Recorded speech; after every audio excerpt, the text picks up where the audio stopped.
Wake Up Pancreas. I'm Alex. And I'm Danny. And welcome to episode 7 of Wake Up Pancreas. So today we're going to talk about, I call it political correctness, but I think it's just in general, is it kosher, is it not? To call someone out for being a type 1 diabetic simply because it's like, hey, I'm in that club too.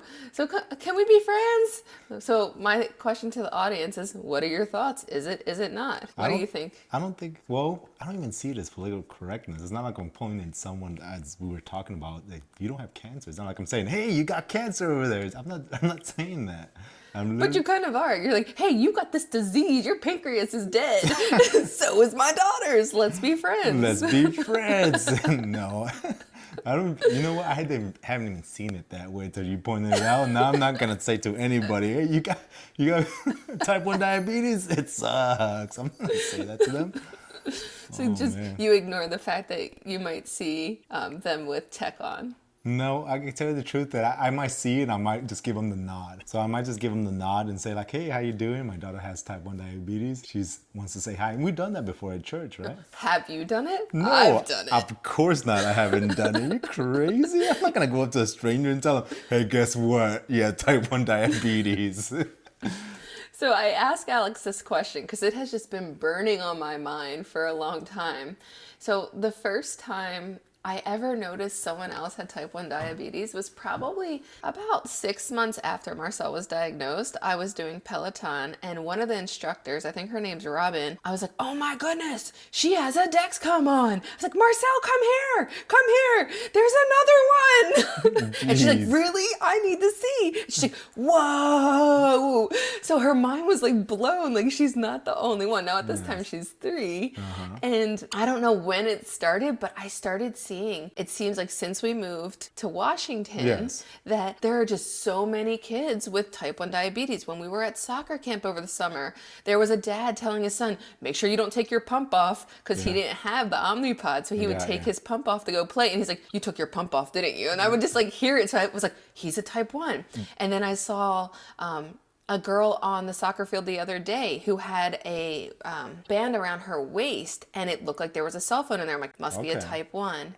And then there was someone that came up to us at the Y. I don't know if you remember, if you were with Alex when I was with Marcel, and after swimming, she's like, do her pumps come off often? Yes, I remember that. And she's like, look at me. And she lifts her like arm sleeve up and she goes, I'm a type 1 as well. Have you tried this? And she started like offering products. And I think it was after that one that I was like, I'm just going to be brave and I'm going to call people out too. So then when we were at church, it was like for a kids like summit, like they were doing some education. I saw a mom that had a Dexcom on her arm. I'm like, I'm going to be brave. Watch me. I'm like, hey, is that a Dexcom by any chance? Like trying to act like I'm cool and I know the lingo. Yeah.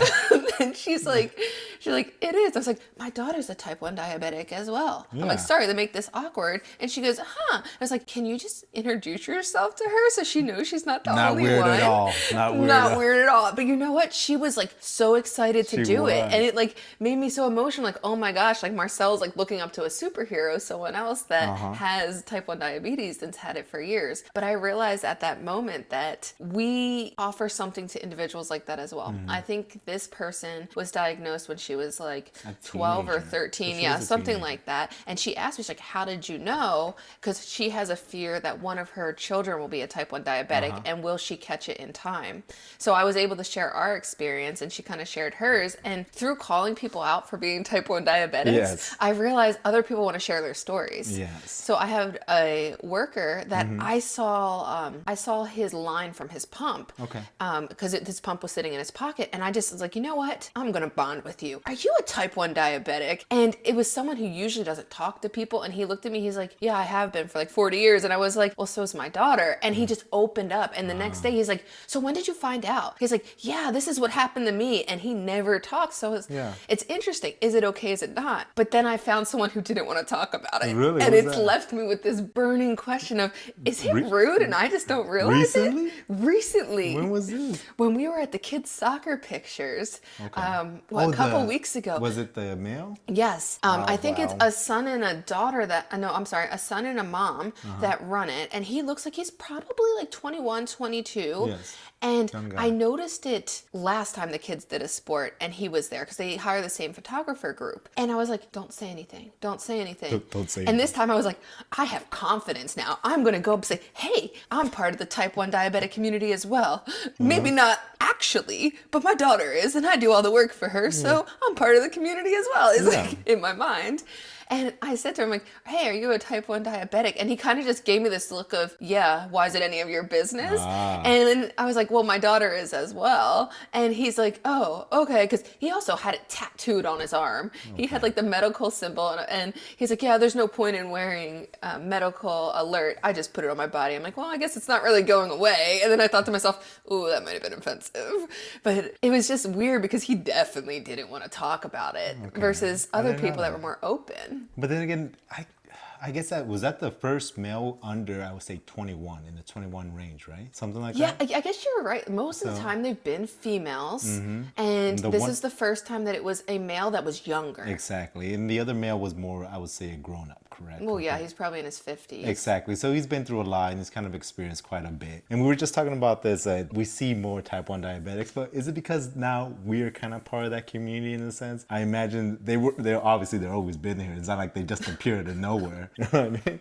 But at the same time, I think maybe he's trying to figure himself out. 21, he's trying to figure out his process through type 1 diabetes and now he has to handle it by himself. That kind of leads me to my next question. Is it okay to call someone a type 1 diabetic, or do you say a person with type 1 diabetes? And I asked because it seemed like he was uncomfortable to talk about it. And we know that when people with type 1 diabetes usually hit like their teenage years, they rebel and they want to be seen as who they are and not for the disease process. But yet when we're in our type 1 diabetes communities, like on Facebook, they say, yeah, I've been a type 1 diabetic for this long, or a T1D. And it just kind of, what's the right way to say it? So the APA, so American Psychological Association, like the ones that you cite when you are writing a research paper, the APA, they came out with a new book. Like I think it's the 7th edition, probably like 2-3 years ago. They have a full chapter on type 1 diabetes? No, on disease and how you talk about people, and that it's not okay to say someone's a type 1 diabetic, or that someone is obese, or that they're a drug addict, because you're saying that they're their disease. So how they're saying you should say it, because it's better for the psyche, is that this is a person with type 1 diabetes. This is a person who has dependency on drugs. So it becomes super wordy, but the whole thought process is they're a person, not their disease process. They just live with this disease process.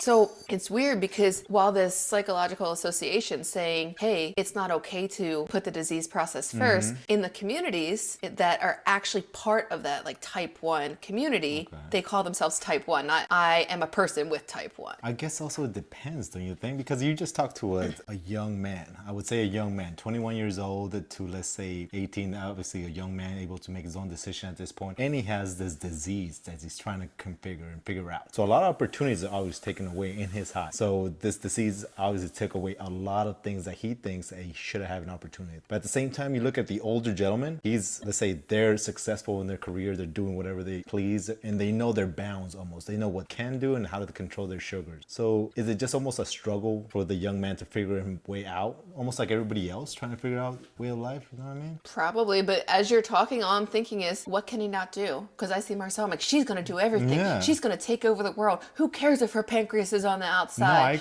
I did agree he with have you. the same motivational drive that Mentality? we're giving? Yeah, mentality that we're giving to Marcel. And I mean, we could be living under fairy tales and butterflies right now because we don't see that stage yet. We're still in the early stage, and she just has had it not her whole life, but in her eyes, her whole life, because she doesn't know time before it. So will it be the same as someone that might have been diagnosed when they were like 12, 13, which is a very common age? And that does bring up a good point, because she mentioned stuff like, hey, I want to join the military, right? And we know for a fact the military is going to be like, hey, you can't join the military because you got type 1 diabetes. But at the same time, we did find out there's one individual in the military with type 1 diabetes, correct? I think Correct? you told me that story, but they have like a special skill or Yes. something, but they also have worked out to the point that they don't take insulin often. Correct. So there's a possibility and a small chance and small window, right? Possibility. So it is possible. And I think that's the whole thing, that there's an opportunity, and can you take that opportunity to succeed with your disease?